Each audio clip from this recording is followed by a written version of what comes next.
貌美小寡妇大方的在警察面前撩起长裙，展示腿上的伤口，弄得警察都十分不好意思，她却毫不在意。在警察说要拍照取证时，她更是大大方方摆好姿势。两人查看照片四目相对时，女人又后退了一步，像是在紧张，更像是害羞。在接受审问时，还忍不住笑了一下，表示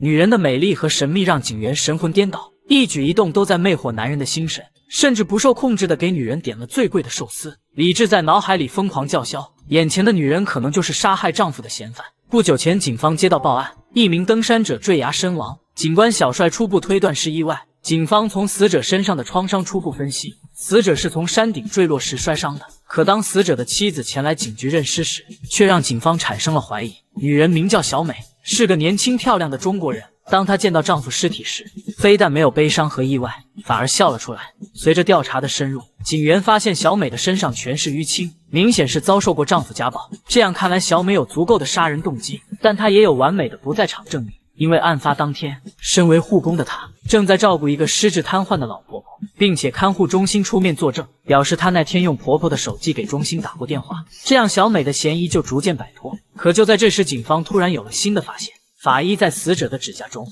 发现了小美的 DNA， 这明显就是死者生前两人发生了争执和拉扯产生的。面对小帅的审问，小美表示事发当天丈夫执意要带她一起去爬山，可她根本不愿意。小帅十分不解，为什么小美如此抗拒爬山？这时小美却直接说出了孔子说过，智者要水，仁者要山。我不是仁者，我喜欢海。两人为此发生了激烈冲突，打斗中丈夫将她抓伤，这个解释貌似也说得通，但这些还不足以排除她的作案嫌疑。于是警方决定对小美进行24小时监视。期间小帅发现她的生活极其简单，大部分时间都是在家看电视，晚上不吃饭，只吃冰淇淋，每天都会去楼下喂流浪猫。这天流浪猫出于感恩，给小美送来了一具乌鸦的尸体。小美将乌鸦埋了起来，还自言自语地跟猫咪说：哥，你干的呀？你又送了乌鸦，你要是非要想送我什么礼物不可，因为心情，去把它信拿来给我，我有点想要。小帅好奇地将这句话录了下来，等他翻译出这句话的意思，他不自觉地扬起了嘴角。第二天清晨，小美发现了在车里过夜的小帅。Good morning， 轻轻的一句早安，点亮了小帅的早晨。就连去警局上班，他也会模仿小美的问候。Good morning。不知不觉中，小帅已经被这个神秘女人深深吸引，他甚至会幻想自己就在她身边，帮她端着烟灰缸，近距离闻着她迷人的芳香。但很快他又被拉回了现实。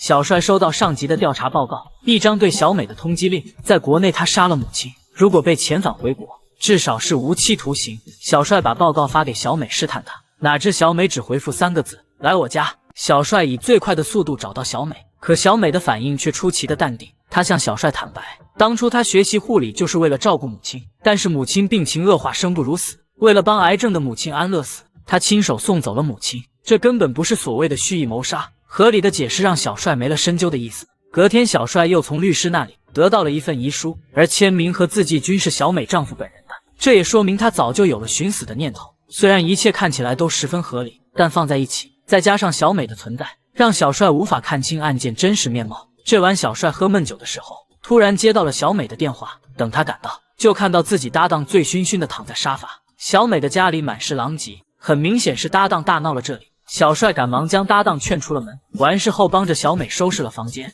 或许出于私心，这件事让小帅决定结束案件调查。사건 종결됐어요.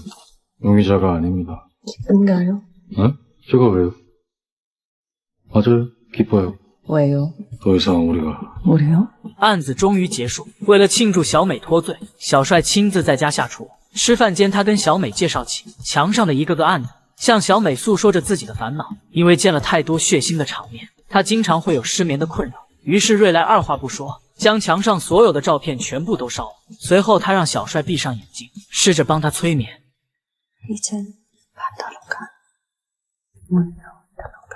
温柔的语气，暧昧的气息，让他们很快坠入了爱河。两人的交往是浪漫温馨的。小帅心疼小美辛苦，还时常会在闲暇时帮小美照顾失智的婆婆。可这天小帅无意间发现，婆婆的手机竟和小美的一模一样。职业的敏感性让小帅隐隐察觉出问题，随后在婆婆手机的运动 APP 后台发现案发那天婆婆曾上过138层的楼梯。婆婆明明早就瘫痪，怎么可能去爬那么高的楼梯？难道小美真的就是杀害丈夫的真凶吗？这个想法瞬间让她不寒而栗。